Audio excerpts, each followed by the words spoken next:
வணக்கம் நட்புகளே, welcome to நிலா வீடு. நம்ம சேனலில் போடுற ஃபஸ்ட்டு லாங் வீடியோ இது. என் பேர் நிர்மலா, ஹோம்மேக்கரோடு சேர்த்து ஒரு சின்ன இன்னொரு வேலையும் பார்த்துட்ருக்கேன். இன்னொரு யூடியூப் சேனல் வச்சு ரன் பண்ணிகிட்ருக்கேன். I am a Tamil novelist. Nila கிருஷிங்கிற பேரில் கதைகள் எழுதிட்டுருக்கேன். ரொமான்டிக் லவ் ஸ்டோரிஸ் படிக்க விரும்புகிறவங்க என்னுடைய நிலா கிருஷி தமிழ் நாவல்ஸ் சேனலுக்கு வந்து பாருங்கள். கண்டிப்பாக உங்கள் மனசை கொள்ளை கொள்கிற மாதிரி தான் கதைகள் இருக்கும். சேனலுடைய லிங்க் டிஸ்கிரிப்ஷனில் வைக்கிறேன்.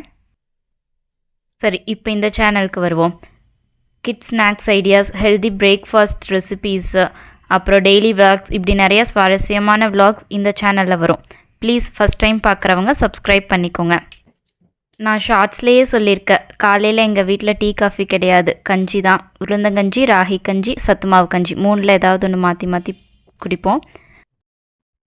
ஃப்ரூட்ஸ் அதிகமாக இருந்தால் இந்த மாதிரி ஸ்மூத்தி ப்ரிப்பேர் பண்ணிக்குவோம். மாதுளம்பழம், செவ்வாழைப்பழம், கொஞ்சம் தேன், நட்ஸ் உங்களுக்கு வேணுனாலும் ஊற வச்சு போட்டுக்கலாம். பிளெண்ட் பண்ணி குடித்தோம்னா அதுவும் நல்லா தான் இருக்கும்.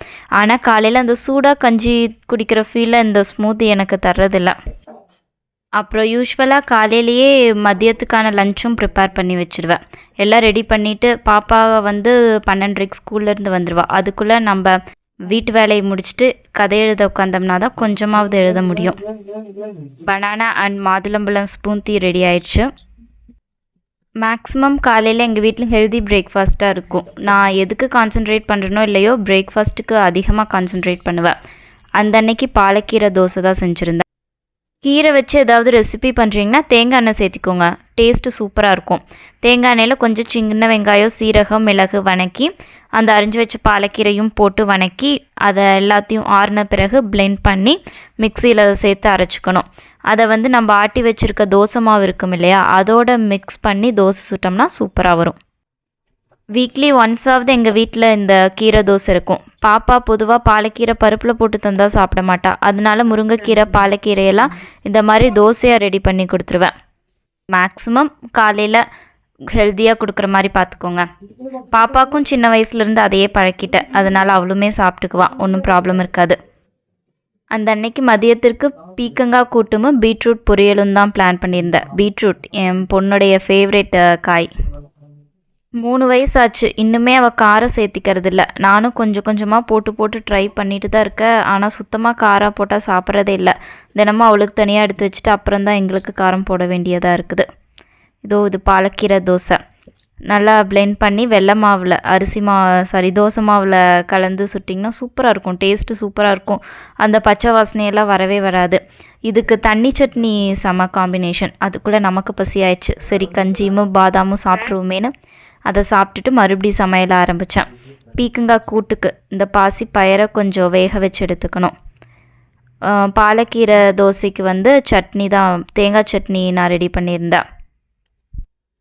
தேங்காய் சட்னியை விட தண்ணி சட்னி நல்லாயிருக்கும். பெரிய வெங்காயம், இஞ்சி, பச்சை மிளகா லைட்டாக வணக்கி அரைக்கும்போது பொட்டுக்கடலை சேர்த்தி தண்ணி மாதிரி அரைச்சிக்கணும். அது நல்லாயிருக்கும். நம்ம லைஃப்பில் ஹெல்த் ரொம்ப ரொம்ப முக்கியம்னு நான் நினைப்பேன். யூடியூப்பில் டாக்டர் சிவகுமார் ஸ்பீச் நிறையா வரும்.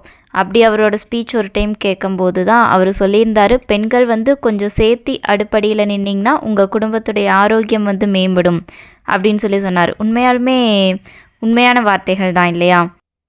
கொஞ்சம் மெனக்கெட்டு எக்ஸ்ட்ரா கேர் எடுத்து நம்ம அங்கே கிச்சனில் நின்று சமைச்சு கொடுத்தோம்னா, ஹெல்த்தியாக சமைச்சு கொடுத்தோம்னா கண்டிப்பாக ஆரோக்கியம் நல்லா தான் இருக்கும். வேலைக்கு போகிற லேடிஸால் முடியுமான்னு தெரியல, இதே மாதிரியே காலையில் ஃபாலோ பண்ண முடியுமான்னு தெரில. ஆனால் வீட்டில் இருக்கிறவங்க கொஞ்சம் ட்ரை பண்ணி பாருங்களேன். இன்னையிலேருந்தே ட்ரை பண்ணுங்கள். காலையில் ஹெல்த்தியாக மெயினாக ஃபஸ்ட்டு காலையிலத்துக்கு ஒரு மாற்றத்தை கொண்டு வாங்க. நைட் அதுக்கப்புறம் தன்னை போல் வந்துடும். ஃபஸ்ட்டு மார்னிங் ஒரு அடி எடுத்து வச்சோம்னாவே நமக்கு ஓகே, நாளைக்கு இது பண்ணலாம் அது பண்ணலாம் அப்படின்னு நமக்குமே ஒரு க்யூரியாசிட்டி வந்துடும். நான் அப்படித்தான் இந்த ஜேர்னி ஆரம்பித்தேன். இன்னுமே மில்லட்ஸ் தோசை அரைக்கும் போது வெள்ளை அரிசி சேர்க்காமல் வேறு ஏதாவது இந்த கருப்பு கவுனி இந்த மாதிரியெல்லாம் அரிசி இருக்குல்ல, பாரம்பரிய அரிசி, அதை சேர்த்தோம்னா இன்னுமே பெட்டர். என்னால் அதை சேர்த்த முடியலை. பாப்பா கொஞ்சம் வெள்ளை அரிசி சேர்த்தா தான் அந்த தோசையெல்லாம் சாப்பிட்றா. இல்லை, அதனாலேயே இப்படி ஃபாலோ பண்ணிக்கிட்டேன். எங்கள் அம்மா இன்னுமே மில்லட்ஸ் தோசை அரைக்கும் போது மில்லட்ஸ் 2 கப்னால் 1/2 கப் அவல் எடுப்பாங்க, சிகப்பு அவல் எடுப்பாங்க. அப்புறம் ஒரு 2 ஸ்பூன் உளுந்து எடுப்பாங்க. அம்மா சுடுற தோசையும் நல்லா தான் வரும். அதேனும் அந்த ப்ரொப்போர்ஷன் நமக்கு ஒத்து வரவே இல்லை. அதுக்குள்ளே பாப்பாவுக்கு டைம் ஆச்சு. ஸ்நாக்ஸ் பேக் பண்ணி அவளுக்கு பாய் சொல்லி அனுப்பிச்சி வச்சாச்சு. பாய். அவளை அனுப்பிட்டு வந்து தான் பீக்கங்காய் கூட்டு ரெடி பண்ணேன். கடாயில் பொரிக்கிறதுக்கு கடுகும் சீரகம் கொஞ்சம் கொத்தமல்லி வர கொத்தமல்லி போட்டுக்கோங்க. அப்புறம் சின்ன வெங்காயம் ஒரு சின்ன சைஸ் தக்காளி போட்டு வணக்கிக்கணும். அது கூட மிளகாய் தூள் சாம்பார் தூள் கொஞ்சமாக போடணும். எல்லாம் போட்டு வணக்கி பீக்கங்காவும் போட்டு வெந்ததுக்கப்புறம் அந்த வேக வச்சோம் இல்லையா பாயாசப்பருப்பு அதையும் போட்டு கொஞ்சம் கொதிக்க வச்சு எடுத்தோம்னா பீக்கங்காய் கூட்டு ரெடி. சூப்பராக இருக்கும். ட்ரை பண்ணாதவங்க ட்ரை பண்ணி பாருங்கள். என் பொண்ணுக்கு ஃபுட் ஃபஸ்ட்டு இன்ட்ரோ பண்ணும்போது நான் அதில் ரொம்ப கான்சன்ட்ரேட்டாக இருந்தேன். பார்த்து ஹெல்த்தியாக கொடுக்கணும் அப்படின்னு. ஆனால் குழந்தையில என்ன கொடுத்தாலும் சாப்பிட்ருவாங்க. வளர வளர கொடுக்குறதா பயங்கர சேலஞ்சிங்காக இருந்தது.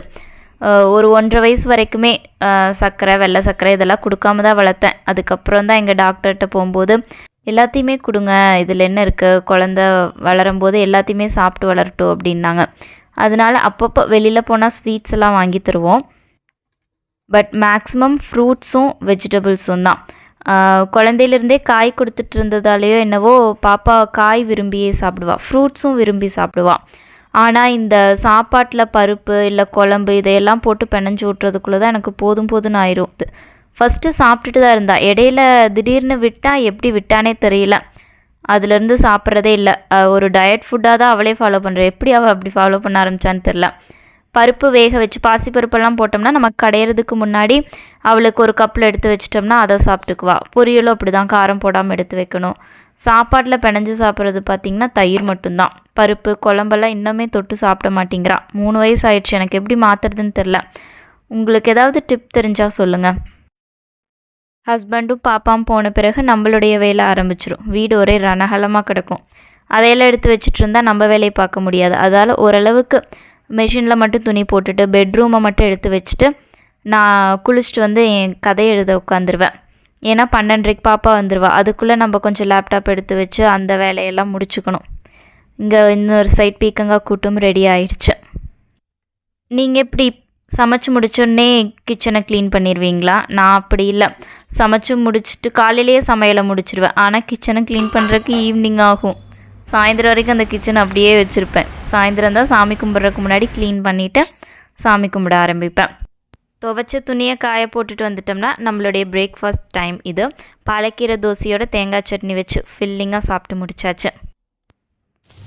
பாப்பாவுக்கு குழந்தையிலேருந்தே ஃபோன் காமிக்கிறதில்ல. அதனாலேயோ என்னவோ வீட்டில் இருக்க எல்லா திங்ஸையும் எடுத்து போட்டு விளையாடுவா. டாய்ஸ் நிறையா இந்த லேர்னிங் டாய்ஸ் மாதிரி நிறையா வாங்கி வச்சுருப்பேன். எல்லாம் இறஞ்சி தான் கிடக்கும். என்ன பண்ணுறது, நமக்கு தான் வேலை. பரவாயில்ல, நம்ம வேலை செஞ்சாலும் பரவாயில்ல. குழந்தைங்க ஃபோன் பார்க்காம இருக்குதுன்னா அது நமக்கு ஒரு ஹாப்பி தானே. நிறையா பேரண்ட்ஸ் நான் வெளியில் போகும்போதெல்லாம் பார்ப்பேன். ஒரு துணி கடைக்கு போனால் கூட குழந்தைங்க ஓரமாக உட்காந்து ஃபோன் பார்த்துட்ருக்கோம். இவங்க துணியெல்லாம் செலக்ட் பண்ணிகிட்ருப்பாங்க. ஆனால் பாப்பா பிறந்தப்பவே நானும் ஹஸ்பண்டும் எடுத்த ஃபஸ்ட்டு முடிவே கண்டிப்பாக ஃபோன் காமிக்கக்கூடாது அப்படிங்கிறது தான். குழந்தை எங்கேருந்து ஃபோன் பார்க்க ஆரம்பிக்கும்? அம்மா அப்பா பார்த்தாங்கன்னா அதுவும் பார்க்க ஆரம்பிக்கும். அப்போது நம்ம தான் நிறுத்தணும் அப்படின்னு முடிவு பண்ணி அவள் பார்க்கும்போது நம்ம ஃபோன் கையில் இருக்கக்கூடாது அப்படின்னு டிசைட் பண்ணோம். ஹஸ்பண்டுமே அப்படி தான். ஆஃபீஸ்லேருந்து வந்த உடனே மொபைலை மேலே வச்சாருன்னா எடுக்க மாட்டார். நானுமே அவளுக்கு முன்னாடி மொபைல் எடுக்க மாட்டேன். இந்த ஒர்க் எல்லாமே அவள் இல்லாத டைம் செஞ்சுக்கிறதோட சரி. இதில் என்ன சிக்கல்னால், நம்ம மொபைல் காமிக்காமல் வளர்த்தரலாம். ஆனால் வெளியில் போகும்போது மற்ற குழந்தைங்க பார்க்கும்போது மொபைல் பார்க்குறாங்க அப்படின்னு குழந்தைகளுக்குள்ளேயே ஒரு க்யூரியாசிட்டி வந்துடுது. நம்ம மொபைல் பார்க்கணுன்னு. இதை எப்படி மாற்றுறதுன்னு தான் தெரில. எனிவே நம்ம சைடில் நம்ம கரெக்டாக இருந்துக்கணும் இல்லையா? அதனால தான் டாய்ஸ்மு நிறைய புக்ஸ் நான் நிறையா புக்ஸ் படிப்பேன். அந்த பழக்கம் இவளுக்கு வரணும்னு எனக்கு ரொம்ப ஆசை. அதனால தான் குழந்தையாக இருக்கும்போதே நிறையா புக்ஸ் வாங்கி வச்சுருந்தேன். இப்போவுமே அப்படி தான். புக்ஸ் பார்த்தேன்னா கண்டிப்பாக பாப்பாவுக்கு வாங்கிடுவேன். குழந்தையிலேருந்து அறிமுகப்படுத்தினதுனால அவளுமே கொஞ்சம் புக்ஸ் படிப்பாள்.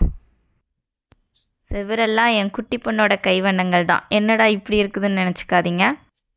உளுந்தங்கஞ்சி பவுடர் ரெசிபி ஆட் பண்ணியிருக்கேன். 1 கிலோ கருப்பு உளுந்து எடுத்தோம்னா 1 டம்ளர் பச்சரிசி எடுக்கணும்.